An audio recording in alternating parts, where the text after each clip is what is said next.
This is Radio Democracy, a series of 12 commentaries by the noted author and political analyst Michael Parenti.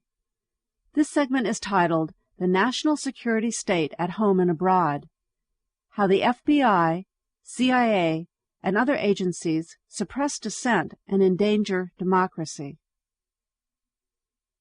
Within the government there exists what some have called the national security state. It consists of the President, the Secretaries of State, the Secretary of Defense, the National Security Council, the Joint Chiefs of Staff, which is the military heads of all the various armed forces, and numerous intelligence agencies like the CIA, the FBI, and the NSA. The national security state often operates like an unaccountable sovereign power of its own. Its primary function is to defeat political forces that seek alternatives to free market capitalism, at home or abroad, or even forces that might try to introduce any kind of economically redistributive politics even within the existing capitalist framework. U.S. national security agencies involve themselves in political repression at home and abroad. We often think that the United States is free of the kind of political crimes, assassinations, and death squads that characterize other countries. Well, think again. The U.S. national security agencies ally themselves with criminal elements, either looking the other way when thugs and assassins do their dirty business, or actively assisting them in third world countries, in Europe, and even in the U.S. When agents of the Philippine dictator Ferdinand Marcos conducted operations against Filipino dissidents in the U.S., the FBI cooperated with these agents. One known FBI informant admitted to having witnessed the murder of 2 Filipino union leaders who were prominent in the anti-Marcos movement in this country. The FBI also cooperated with El Salvador's security forces, supplying them with the names of Salvadoran refugees who were about to be deported from the U.S., so that the security police could apprehend them upon their return. In other words, the FBI would give the names to the Salvadoran security police. Many of these refugees had fled to this country in the hope of escaping death and torture. Salvadoran activists in this country have endured assaults, kidnappings, and numerous car smashings and apartment break-ins, with threatening notes left after them, and relatives in El Salvador threatened by police.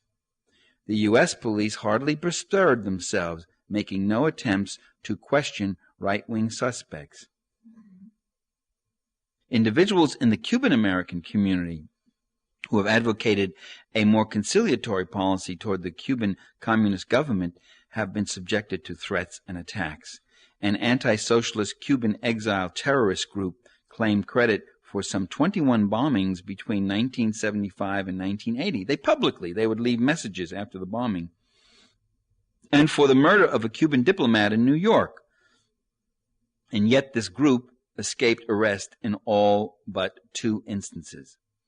A car bombing in Miami that cost a Cuban radio news director both his legs also remains unsolved. Likewise, 3 Haitian talk show hosts in Miami who aired critical commentaries about military repression in Haiti were shot dead between 1991 and 93.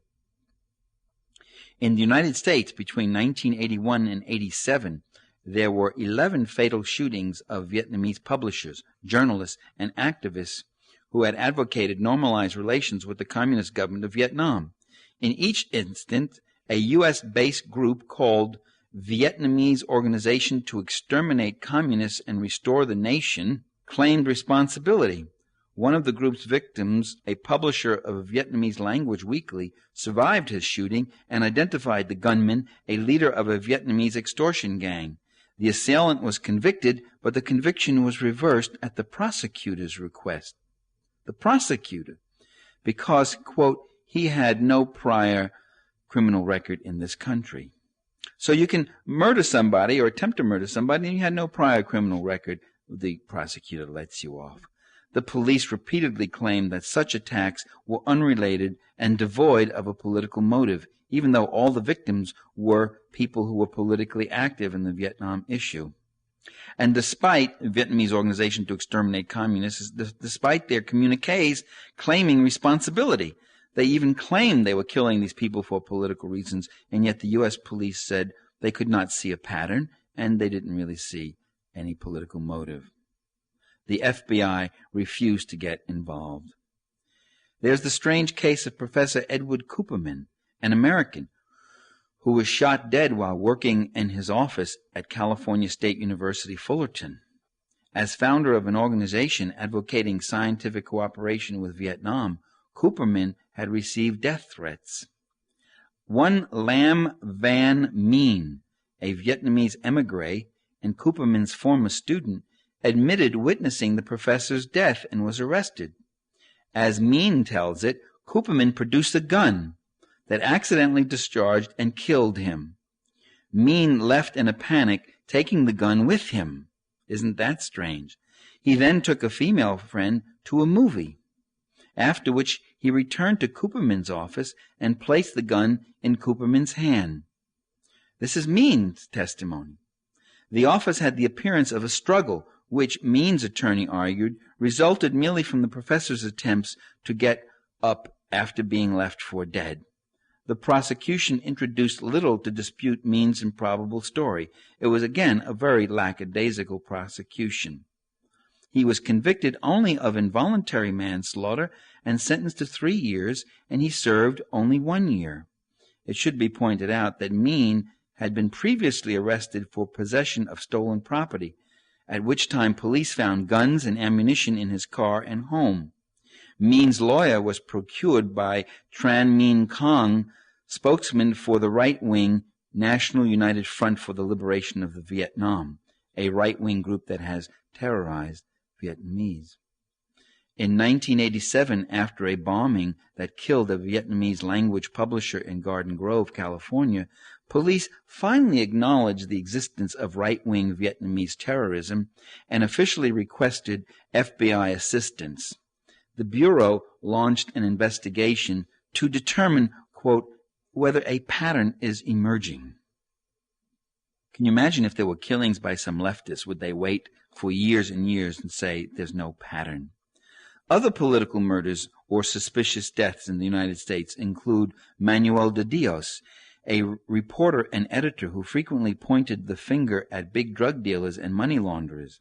There was Alan Berg, a popular Denver talk show host who engaged in impassioned arguments with anti-Semitic and racist callers and who was shot by members of a white supremacist group. There was Don Bowles, who at the time of his murder was involved in an investigation of a far-reaching financial scandal said to implicate some of Arizona's most powerful political and business leaders.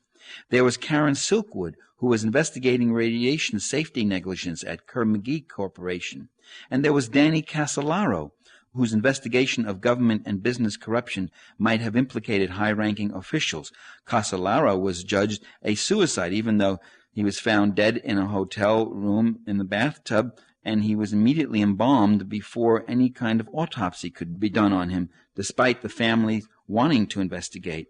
And his family argued that he was not at all depressed and was not going to commit suicide, didn't like the sight of blood, and was very excited about the investigation that he was doing into government and business corruption. None of these murders have been thoroughly investigated. None of them have been solved. In contrast, the FBI was quick to make arrests when environmentalist Judy Barry and Darrell Cherney were seriously injured by a car bomb in 1990. They acted very quickly. They arrested the victims, Barry and Cherney, calling them, quote, radical activists. They charged that the bomb must have belonged to them. They were carrying it in the car. But the bomb didn't blow up in the back. It was under the seats where they were driving. Barry is an outspoken advocate of nonviolence. The FBI said the bomb was in the back, and the photos show the back of the car was undamaged. The explosion was in the front. But as I said, Barry, her real crime was that she was an outspoken advocate of nonviolence, and she was an outspoken activist against the timber companies that were stripping and destroying the land. The charges were eventually dropped against Barry and Cherney for total lack of evidence, but the FBI named no other suspects and came up with nothing else. Just don't have a clue as to who could have tried to kill Barry and Cherney. And by the way, both of them still suffering from disabilities from the bombing. Neo-Nazi skinheads and other rightist terrorists have repeatedly been able to commit acts of violence and even publicly claim responsibility without getting caught. This means law enforcers have made little effort to monitor and deter their actions, unlike the way they monitor legal, peaceful groups on the left. Because if they were monitored, if they were under surveillance, if they'd been infiltrated, their acts of violence would have been stopped and they would have been caught and revealed and prosecuted, one would hope. Again, there's nothing inconsistent about this position, by the way, because left groups, no matter how nonviolent and how lawful, they challenged the corporate system of power, money, and privilege, or some aspect of its abuses, while right-wing groups generally do the dirty work for that very same system. Thus, there's a community of interest between the far-rightists, these little cliques, these skinheads and terrorists, and the law agencies, and often also a community of methods.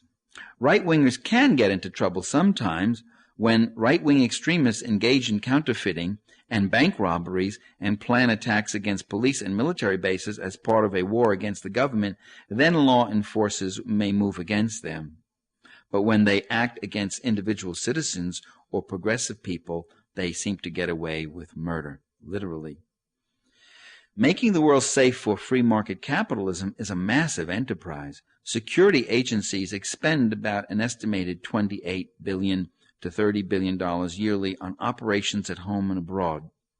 Congress has no exact idea how much it allocates because the funds for intelligence operations are hidden in other budget items, and this is in violation of the Constitution, Article 1, Section 9 of which reads, "No money shall be drawn from the Treasury, but in consequences of appropriations made by law, and a regular statement, account of receipts and expenditures of all public money shall be published from time to time." And in fact, that is not at all done with security agencies. Of the various units of the national security state, the Central Intelligence Agency, or CIA, is the most widely known, probably because of its extensive covert actions throughout the world. In addition, there's the Pentagon's National Security Agency, ENSA, created in 1952 by President Truman in an executive order that has remained secret to this day. NSA's mission is to break codes and monitor nearly all telephone calls and telegrams between the United States and other countries, and a great deal of domestic telephone traffic. They do it all through these satellites. There's the Pentagon Defense Intelligence Agencies, the DIA, which deals with military espionage and counterintelligence around the world. There's the State Department's Bureau of Intelligence and Research. There's the FBI's counterintelligence program. Within the Pentagon itself, every echelon, be it the Office of the Secretary of Defense, the Army, Navy, Air Force, or the regional commands around the globe, or base units, each one of them has its own intelligence service with its own security, communications, and support services. While supposedly protecting us from foreign threats, the various intelligence agencies spend a good deal of time policing and propagating views among the U.S. public. They have admitted they maintain surveillance on members of Congress, the White House, the Treasury, and Commerce Departments. They become a state within the state. They've maintained surveillance on vast numbers of private citizens.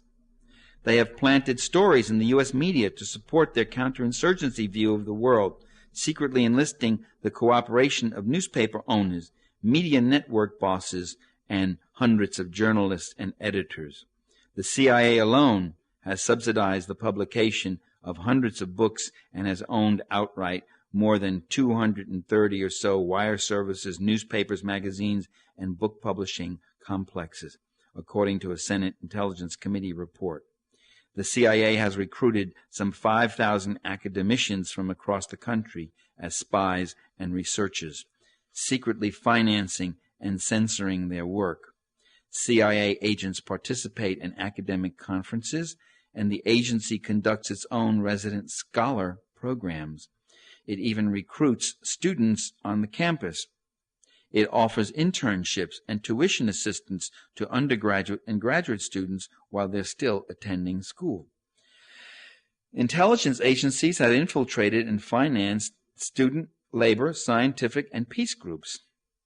The CIA has financed research on mind control drugs, sometimes on unsuspecting persons, and was responsible for the death of at least one government employee, in violation of the National Security Act of 1947, which says that the CIA, quote, shall have no police, subpoena, law enforcement, or internal security functions, because Congress was afraid of building up a secret military police in our own country.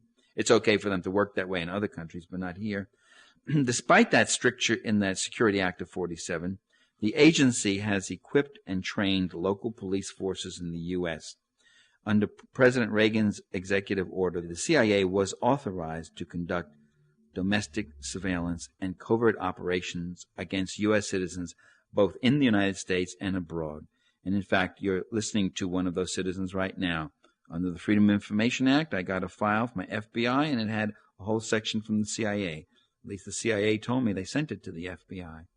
The order, still in effect as of 1994-95, also authorizes intelligence agencies to train and support local police and enter secret contracts with corporations, academic institutions, other organizations, and individuals for the provision of services and goods. This is President Reagan's executive order I'm talking about, which President Clinton is living with quite comfortably. U.S. intelligence agencies have perpetrated terrible crimes against the peoples of other nations. In countries like Guatemala, Greece, Brazil, Chile, Indonesia, Argentina, Zaire, the Philippines, U.S. national security forces have used military intervention, terror, sabotage, bribery, propaganda, and assassination to bring down populist or democratically elected governments and install reactionary dictatorships friendly to U.S. corporate interests. Countries that embarked upon popular revolutions such as Nicaragua, Mozambique, and Angola found their economies and peoples devastated by the murderous assaults of U.S.-supported mercenary armies. In Angola, over 1.5 million people have been killed in a CIA-supported civil war against the progressive government of Angola and its people. The CIA has sabotaged and stolen elections abroad. The CIA has waged massive disinformation campaigns, infiltrated and fractured trade union movements of other nations. It has funded and trained secret armies, paramilitary forces, torture squads, and death squads. And the CIA has pursued destabilization and assassination campaigns against labor, peasant, religious, clergy, and student organizations in numerous nations. Now, these squads don't kill at random. They kill those people who are in any way trying to better the lot of the poor against the privileges of the rich. After World War II, U.S. intelligence agencies put thousands of Nazi war criminals and their collaborators on the U.S. payroll, utilizing them in repressive operations against the left in Latin America and elsewhere. Murderers, far from being exempted from such protection, seem to have been among those most likely to obtain this protection. A network of Eastern European fascists, anti-Semites, racists, and Nazi collaborators found a home in the ethnic outreach program of the Republican Party. George Bush, in fact, in 1992 campaign, had to get rid of a few of them when it finally made the national media. U.S. intelligence agencies have used mobsters, drug dealers, and warlords in their war against those who resist the encroachments of global corporatism. The CIA supplied arms and money to the Italian and Corsican mafias to beat and murder members of communist-led dockworkers' unions in Italy and France. After these unions were broken, the mobsters, and they were broken with terror and violence and murder, the mobsters were given a freer hand in transporting tons of heroin each year from Asia to Western Europe and North America. The CIA buttressed anti-communist warlords in Southeast Asia and Afghanistan, whose opium production increased tenfold soon after the agency moved into these regions, according to the Washington Post. Likewise, CIA involvement in Central America contributed to the U.S. cocaine epidemic of the 1980s. CIA planes transported guns and supplies down to right-wing mercenary troops in Nicaragua and pro-capitalist military leaders in other countries. The planes then were reloaded with narcotics for the return trip to the United States. This, by the way, is a matter of public record and is a finding of at least 3 congressional investigative committees. CIA operatives participated with mafia associates and business and political leaders to profit from the multi-billion-dollar savings and loan swindles. Monies gained from such deals, along with drug money laundered through various banks and other financial institutions, were illegally used to finance CIA covert activities and line the pockets of various people in the field. There exists enormous evidence, a mountain of evidence accumulated over 30 years, suggesting that elements of the intelligence community, assisted by certain mobsters, were involved in the assassination of President John Kennedy in 1963 and in the subsequent massive cover-up. Kennedy was considered a dangerous liability by the intelligence community and right-wing groups because of what were perceived as his liberal foreign and domestic policies, including his unwillingness to pursue an all-out ground war in Indochina and escalate the war, his determination to bring the intelligence community under tighter controls, and his other various policies. His pursuit of a rapprochement with the Soviet Union was also another consideration which incurred the ire of right-wing groups. If, in fact, there was no conspiracy, why has there been so much cover-up? Why have the archives been sealed for 60, 70, 80 years? And why so much official resistance against opening them? If there's nothing to hide, what are they hiding? X-rays? Mrs. Kennedy's description of the wounds and the shots? Oswald's links with military intelligence? Even Oswald's tax returns? On and on and on we could go. In 1982, at the urging of the Reagan administration, Congress passed a law that made it a crime to publish any information that might lead to the disclosure of the identities of present and past intelligence agents and informers, even if the information came from already published sources. What this means is that under the law, some journalistic exposures of illegal covert activities themselves become illegal. It's been argued that a strong intelligence system is needed to gather information for policymakers. Will be safer and more secure that way. But the CIA and some other agencies have been involved in something more than just gathering information. They've been involved in covert actions that go beyond intelligence gathering and any lawful mandate. They've been involved in economic and military sabotage, disinformation campaigns directed against the U.S. public itself, drug trafficking, and mercenary wars, assassinations, and other terrorist acts against numerous nations and literally tens and hundreds of thousands of people. Let me quote what one former CIA officer wrote, his name Ralph McGehee, in a book called Deadly Deceits. Quote, "My view, backed by 25 years of experience, is that quite simply that the CIA is the covert action arm of the presidency. Much of its money, manpower, and energy go into covert operations that include backing dictators and overthrowing democratically elected governments. The CIA uses disinformation, much of it aimed at the U.S. public, to mold opinion. But if the agency actually reported the truth about the Third World, what would it say?" I'm still quoting McGehee. He goes on. He says, "It would say that the United States installs foreign leaders, arms their armies, and empowers their police to help these leaders repress an angry, defiant people. That the CIA-empowered leaders represent only a small fraction who kill, torture, and impoverish their own people to maintain their position of privilege. The CIA plants weapons, shipments, forges documents, broadcasts false propaganda, and transforms reality. Thus it creates a new reality that it then believes." Unquote. What we should do and what Congress should do is abolish the CIA and the entire national security state. Congress should drastically cut the budgets of national security agencies, limit their mandates to intelligence gathering, prohibit gangster covert actions against third world social movements, and impeach those executive officers who fail to obey the lawful limits imposed on them.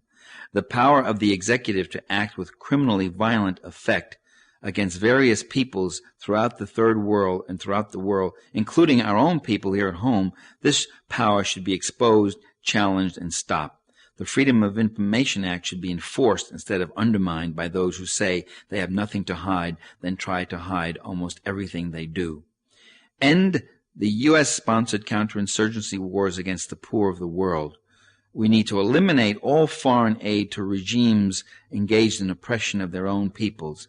The billions of U.S. tax dollars that flow into the Swiss bank accounts of foreign autocrats and militarists could be better spent on human services here at home. Lift the trade and travel bans imposed on Cuba and other countries that have dared to deviate from the free market orthodoxy. Under the guise of fighting communism and quote, protecting U.S. interests, the purveyors of state power have committed horrendous crimes against the people of this and other countries, violating human rights and the Constitution in order to make the world safe for privilege and power. The ancient question of political philosophy, who guards the guardians, remains with us. The national security state continues to operate like a state within the state, a law unto itself, and it should be abolished in the name of democracy. You heard The National Security State at Home and Abroad, Part 6 of a 12-part series of commentaries by Michael Parenti. Michael Parenti is the author of many books, among them Democracy for the Few, Inventing Reality, Against Empire, and Dirty Truths. Here is a brief preview of our next issue of Radio Democracy. It's a widely accepted belief in this country that the press suffers from a liberal bias. Television pundits, radio talk show hosts, and political leaders help propagate this belief. Dissident media critics who think otherwise, who maintain that the corporate-owned press exercises a conservative grip on news and commentary. Such dissidents are allowed almost no exposure in the supposedly liberal media. Michael Parenti coming up on the next segment of Radio Democracy. For a copy of this talk and one other by Michael Parenti, please send $4 for one cassette and ask for Part 6, The National Security State at Home and Abroad. For the entire 12-part series on 6 cassettes, send $24, that's 6 cassettes for $24, to People's Video Audio, Post Office Box 99514, Seattle, Washington 98199, USA.